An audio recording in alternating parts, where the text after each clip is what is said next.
not frightened of dying. Any time will do, I don't mind.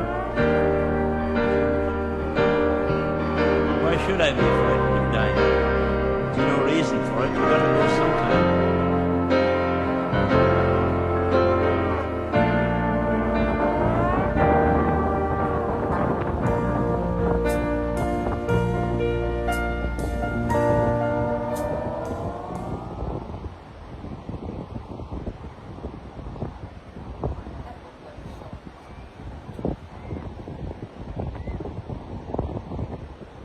Where is it? Oh, do you see it flopping? We're going to switch gears now, though, to a video that is going viral overnight. Wait till you see this. It appears to show an eagle swooping in and grabbing a baby and lifting the baby up for a few seconds. Don't worry, the baby is just fine, but it raises the question, is this real? ABC's Rob Nelson takes a closer look. Take a look at this video. Oh. Oh. Look again. Is that an eagle snatching a baby?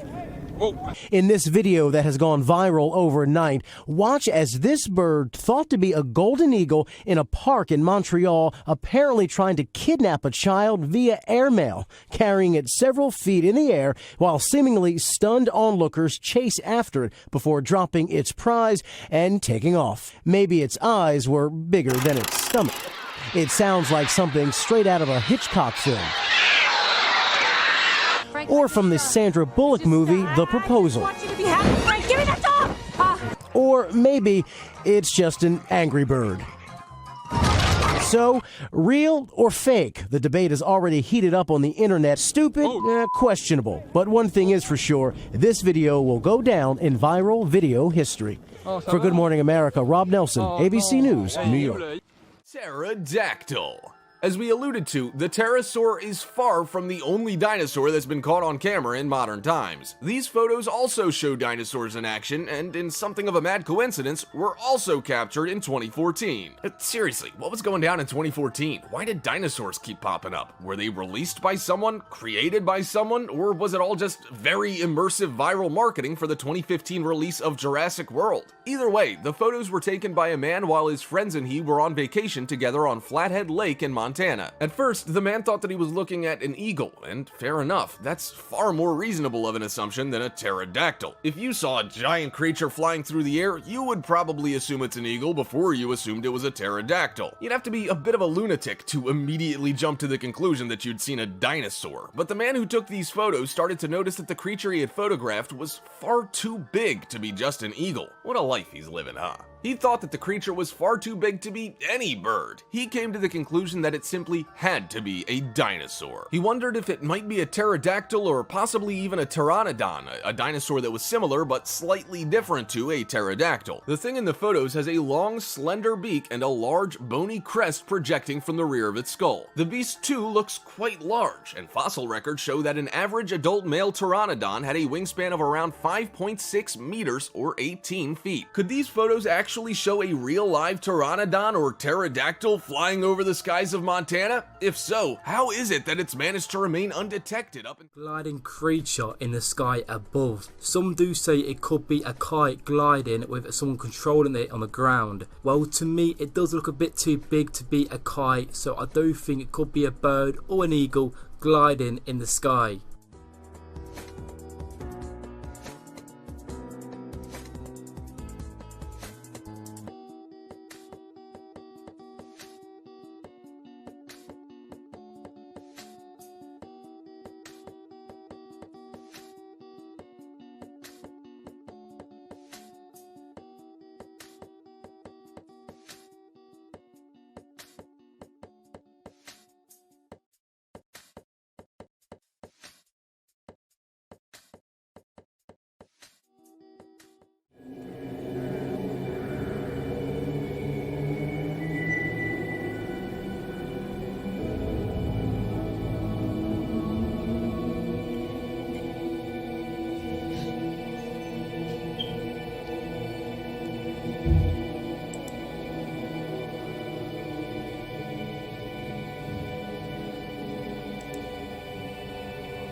job.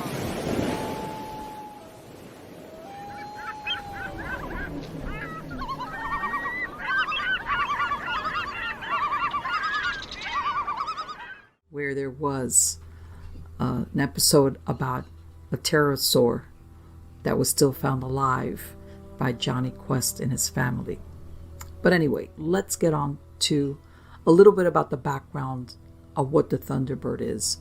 The Northwestern Indians said that the Thunderbird accompanied thunderstorms and that lightning flashed from its eyes. It was said to feed on killer whales. The Miami Indians called it Piasa, or devourer of man, and believed the bird required sacrifices or it would attack a whole community. Thunderbirds were also seen as a kind of positive energy spirit that attacked monsters. The Ojibwe Indians of Lake Superior said that a Thunderbird fought with Mishipishu, a snake-like monster of the lake.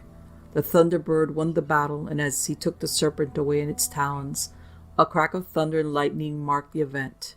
The Iroquois, however, saw the Thunderbird as the guardian of fire. The Iroquois also had a Thunderbird called Oshadega, or Dew Eagle, and when the evil fire spirits attacked the earth, Dew Eagle would fly over the flames, and the dew from its back would put out the flames and make the earth fertile again. Now, the fossil record does show that giant birds called pterotorns, with wingspans between 13 to 16 feet, and which were likely contemporary with early man, did exist. The pterotorn is the massive ancestor of modern buzzards and stood nearly 8 feet tall. Some historians suggest that the stories retold by Native Americans were based on discovery of pterosaur fossils. Now, there's several sightings.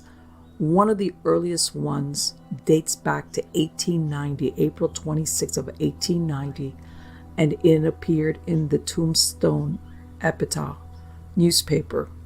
And this is only 9 years after the gunfight behind the OK Corral happened.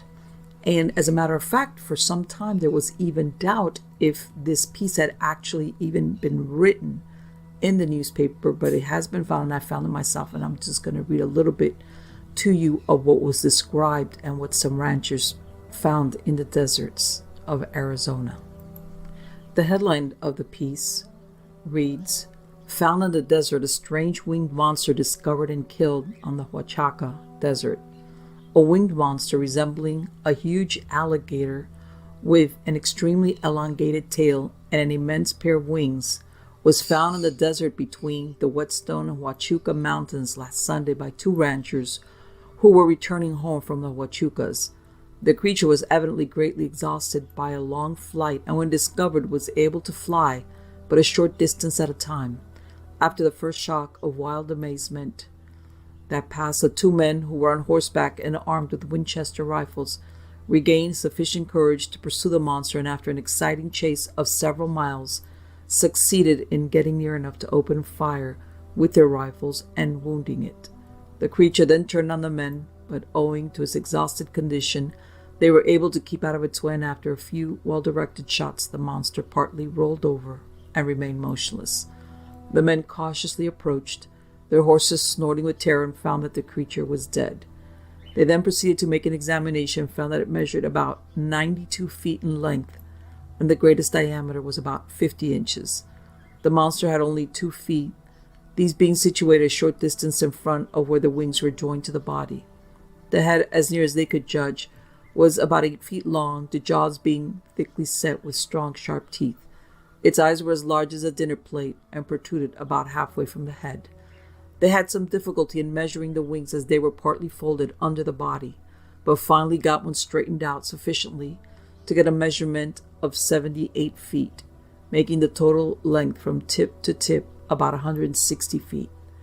The wings were composed of a thick and nearly transparent membrane and were devoid of feathers or hair, as was the entire body. The skin of the body was comparatively smooth and easily penetrated by a bullet. The men cut off a small portion of the tip of one wing and took it home with them. Late last night, one of them arrived in this city for supplies and to make the necessary preparations to skin the creature, when the hide will be sent east for examination by the eminent scientist of the day. The finder returned early this morning accompanied by several prominent men who will endeavor to bring the strange creature to the city before it is mutilated. Nevertheless, no carcass was ever produced or picture. So in truth, no one ever really knows if they discovered or killed what sounds like an actual pterosaur. Was it a made-up story? Because even the pterotorn, which was or has been found in fossil records, was a feathered bird. But here a little bit of some other sightings that have come up over the years.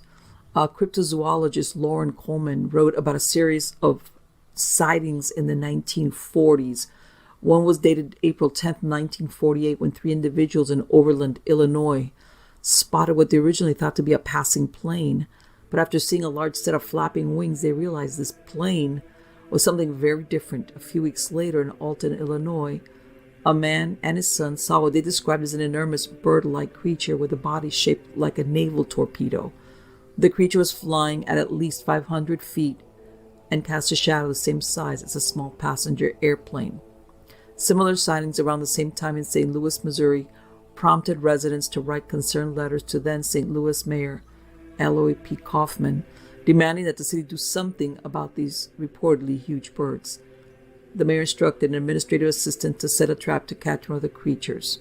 But of course, nothing was ever caught. Now, in another sighting was from 1977, July 25th of 1977, when a 10-year-old boy named Marlon Lowe was playing hide and seek with his friends when a large bird grabbed him by his shirt, lifting him about a foot into the air. As Marlon shouted for his mother, the bird continued to carry him for nearly 40 feet before dropping him. At the time, Marlon weighed about 60 pounds. At first, it was believed the bird was a turkey vulture, but after his mother did some research at the library, she found that the bird that had attacked her son, a black bird with a white ring at the base of his neck, was a California condor, which is considered presently one of the largest birds in the world. Then in October of 2002, they had some sightings in Alaska. These sightings also made the newspapers. As a matter of fact, on October 18th of 2002, the story appeared in CNN and through Reuters, and basically what it describes as a massive bird spotted in Alaska. The newspaper quoted residents in the village of Togiak and Manokotic as saying the creature, like something out of the movie Jurassic Park, had a wingspan of 14 feet, making it the size of a small airplane. At first, I thought it was one of those old-time otter planes. The paper quoted Moses Kupchiak, 43, a heavy equipment operator from Togiak, as saying, "Instead of continuing toward me, it banked to the left, and that's when I noticed it wasn't a plane." The Daily News, the largest daily in Alaska, says scientists had no doubt that people in the region west of Dillingham had seen the winged creature, but they were skeptical about its reported size. I'm certainly not aware of anything with a 14-foot wingspan that's been alive for the last 100,000 years. The paper quoted raptor specialist Phil Schmeff as saying, Kupchiak said the bird disappeared over the hill, and then he radioed Togiak residents to tell them to keep their children in. Another local resident, a pilot who had initially dismissed the report, said he recently saw the bird from a distance of just 1,000 feet while flying his airplane.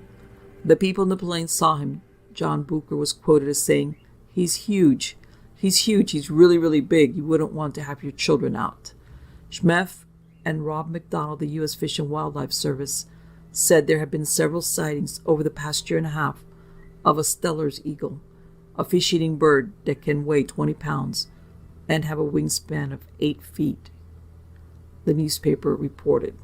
In other words, they were trying to say that the people who described the sighting were mistaking it for a Steller eagle. But anyway, as you could tell, many of these sightings that date back more than 100 years, and if you go by Native American mythology, they've existed for quite some time. But now let's go off into another corner of the cryptid world. And here's a story about... Like others in town, John Huffer has heard about sightings of the big birds. Back in 1977, there was many sightings of these giant Cherokee Thunderbirds flying around central Illinois. Every newspaper, every television station was trying to get pictures of these two giant birds. Huffer is a stringer for the local CBS affiliate, so he has a camera. And because he is part Cherokee, he thinks he has a better shot than most at tracking the animal. As we came up on a bay close to the railroad bridge near Point 6 on Lake Shelbyville, I looked in the back of the bay, and there was a big old dead snag of a tree, and there was these two huge birds at 10 o'clock in the morning roosted there.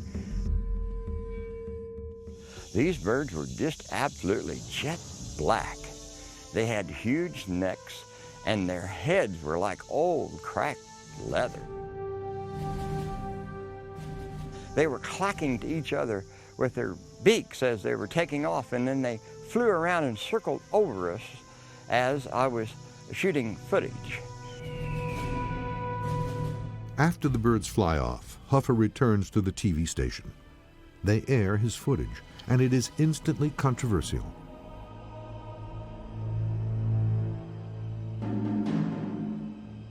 Officials from the Department of Conservation insist that the birds on film are merely turkey vultures. But many believers dispute this, contending that this bird is far bigger than any known turkey vulture. Now, 30 years later, these scientists will review the footage and try to answer the question: is this bird the missing link to the Territorn, or something else entirely? I'm intrigued, I would have to say. I'm impressed. I can't explain. I have no idea what this bird actually is.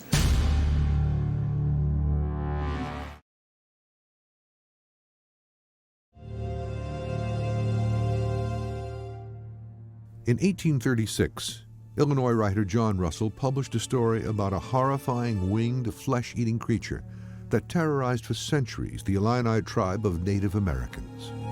Russell said that according to Illini legend, the monster was known as Piasa, or the bird that eats men, and that its cave on the Illinois River was littered with piles of human bones. And ever since its publication, giant birds have been reported soaring in the skies above. This footage could be proof of them. More than 3 decades after it was filmed, 3 scientists have agreed to analyze John Huffer's film of giant birds over Lake Shelbyville. Could this image be a living Territorn, an ancient giant bird with a wingspan up to 26 feet, long thought to be extinct?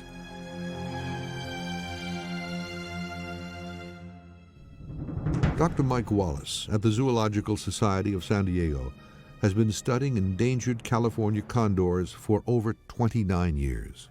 You can see the silver lining of their secondaries. The leading edge is dark as it should be.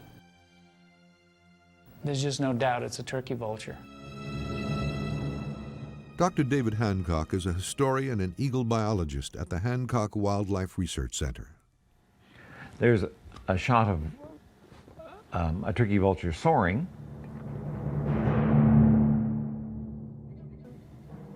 Now this is a different bird. This is another turkey vulture by the looks of it, but a different bird, totally different, because the wing molting is in a different stage.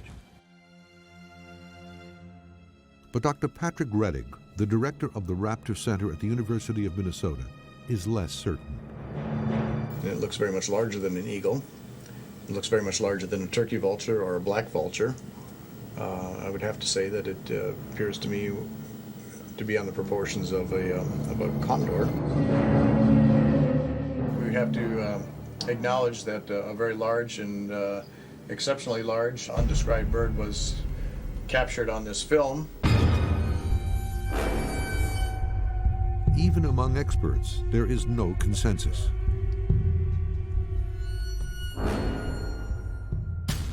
Does the truth about giant bird sightings lie somehow in how people process what they see?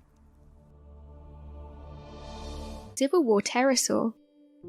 The Civil War pterosaur is a photograph that was allegedly taken between the years of 1864 and 1865. It portrays a group of Civil War Army soldiers belonging to the Union Army. What's incredible about this photograph is that they're posing next to the body of what seems to be a giant pterosaur. These were avian reptiles that existed during the Mesozoic era.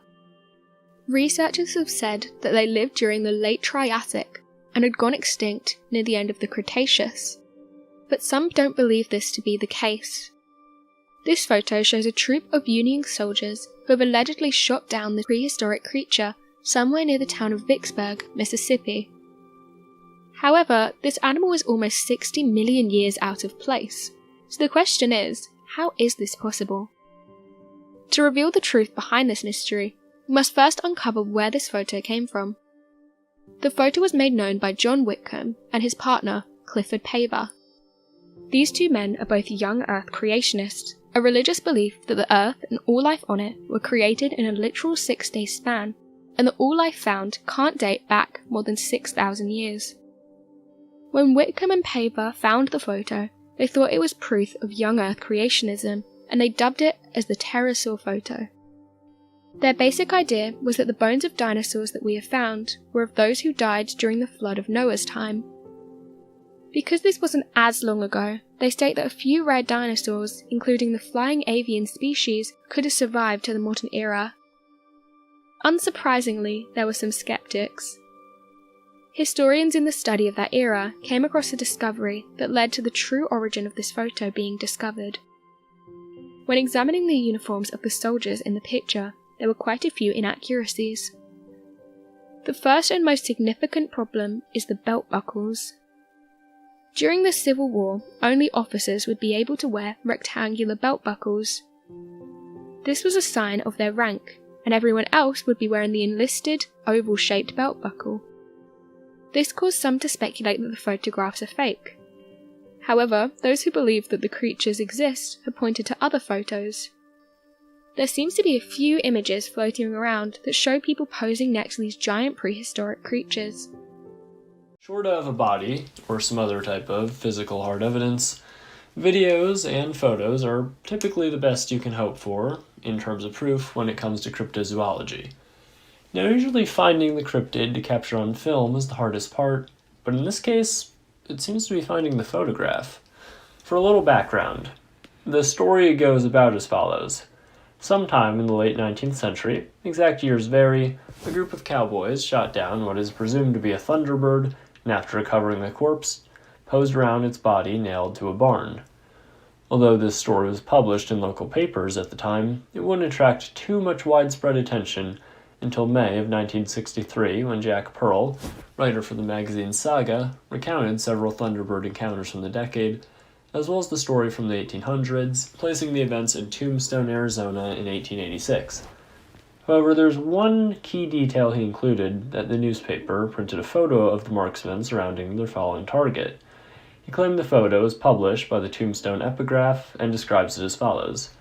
They published a photograph of a huge bird nailed to a wall. The newspaper said that it had been shot by two prospectors and hauled into town by wagon. Lined up in front of the bird were 6 grown men with their arms outstretched, fingertip to fingertip. The creature measured about 36 feet from wingtip to wingtip. Then, in September of the same year, Fate magazine writer H.M. Cranmer backed up the story and said that the photograph had been seen all over America. Cryptozoologist Ivan T. Sanderson similarly stated the photograph to exist, even going so far as to claim he once possessed a copy that was lost after being lent to friends. By looking through old issues of the Epitaph, they were able to find the original story, printed on April 26, 1890, but with no photograph. People began to search through old issues of other Arizona publications from around the time the story was run, to no avail. It was alleged that the aforementioned Sanderson displayed the photo himself on an episode of the Canadian television program The Pierre Benton Show, but no tapings of this episode have been found. In the 1990s, John Keel, author of the Mothman Prophecies, stated that he too had seen the photograph. When I was researching this episode, I found forum after forum full of people claiming to have laid eyes upon the picture, but were now entirely unable to find it. So, what's the real story here? While descriptions of the photograph are very consistent, the only details that differ being relatively minor and easily just chalked up to time's effect on memory. If this is all just a lie, thousands of people across the world colluding to deceive everyone about the existence of a photograph is far stranger than a gargantuan bird or even a surviving pterosaur. Now, something I've seen tossed around a lot in terms of explanations is a phenomenon known as the Mandela effect. The Mandela effect is the belief that mass, false, shared memories are the result of there being universes parallel to our own that are nearly identical with a few minor differences that wouldn't jump out at you at first. The name Mandela effect comes from many people having a memory of former South African President Nelson Mandela dying in the 1980s, even though he lived until 2013. Most examples cited as evidence of the Mandela effect come from pop culture, such as people remembering lines from movies and the spelling of different brands as differently than they actually are. Could the Thunderbird photo be something similar? A distant memory from another reality? No. For all my belief in extraterrestrial visitors and American ape men, I can't get behind the Mandela effect. Over time, memory is like playing a game of telephone. As you get further from the memory, you get further from the truth of what it really is. Many of the supposed spelling differences between universes stem from people assuming the products are given the common spelling when they are not, such as how whiteout is spelled without the H when many would assume it is. Many prominent followers of Mandela's cause did die in the 1980s. It's very possible that over time, their funerals came to be misremembered as his own. But does this leave the possibility that the Thunderbird photo is a similarly shared false memory? Well, consider the following.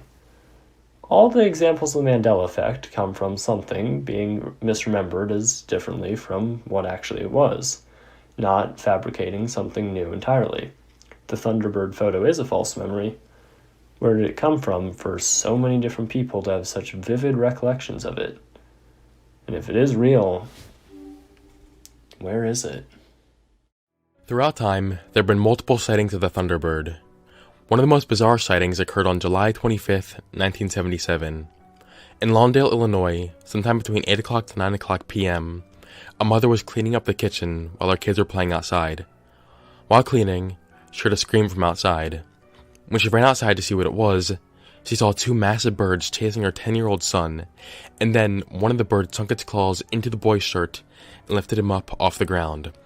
The mother began attacking the birds until it finally let go of her son and then flew away. The mother reported this to the police and described the bird as having a white ring around its neck, a black body, each wing was 4 feet, and the entire length of the bird, from beak to tail, was about 4.5 feet. Some people believe the bird she saw was an Andean condor, which is a black bird with a 10-foot wingspan and a white ringed neck. Andean condors, however, are not capable of lifting heavy objects. Another interesting Thunderbird sighting happened in 1980. In Arizona, 2 cowboys claimed to have killed a giant bird with a huge wingspan. The bird supposedly had smooth skin, featherless wings, and an alligator-like face. This description vaguely matches that of a pterodactyl. The cowboys dragged the bird into town and pinned it up against the barn. Allegedly, a picture of this was published in the local newspaper, but there isn't really any proof that any of this actually happened. Although there are a lot of people who claim that they remember this happening, no one has ever actually produced a copy of the supposed picture. Some people believe that the description of the image is enough to create a false memory in the minds of people, so they may think they saw the picture before when they actually haven't. There have been many attempts to produce the image that was supposedly shown in the newspaper, but most of these examples either don't depict what was described or if it's been proven false.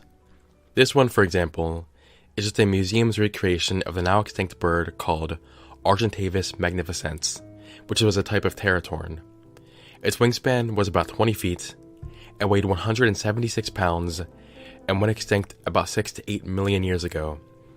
This picture is the closest I've seen to what was depicted in the newspaper article, but a lot of people believe this to be fake too, since in the picture, you can actually see deer feet that whoever made the picture forgot to edit out. Now let's take a look at some of the actual video sightings of the Thunderbird to see if any of them are convincing. In 2012, this video was uploaded called Thunderbird Caught on Tape. All the video shows is just this bird flying around in the sky. This obviously isn't very convincing because all we see is the bird in the sky. We have nothing to compare its size to, so we have no idea how big it actually is. For example, in this picture, which is fake by the way, we can see the bird standing on a telephone wire thing, so we can compare how big it is. So this video is not very good evidence. This next video has been slowed down a little bit by whoever uploaded it, but here it is. This video kinda gives a better scale as to how big the bird is since it flew over his house, but still not the best scale for comparison. Regardless, people have identified this bird as being a blue heron, so this one is just a false sighting. The final sighting I found is the most interesting. It provides the best scale to judge the bird's size. The person who made the video claims the distance between these two branches is 3 to 4 feet, so we'll estimate that distance as 3.5 feet. According to the scale, 3.5 feet would be about 1.8 centimeters. If we now measure the bird in the photo from feather to tail, we get about 2.5 centimeters. 2.5 centimeters would be equal to 4.86 feet, and that's just its body, which is pretty big. Now if we measure the wingspan, we get about 6 centimeters, which is about 11.6 feet, which is also really big. Now I'm not sure exactly how off my measurements were because the title of the video says the wingspan of the bird is only 8 feet. But I showed you guys how I got my measurements, so just let me know if I made a mistake. Now, I'm not saying this was a Thunderbird, but it was a pretty big bird.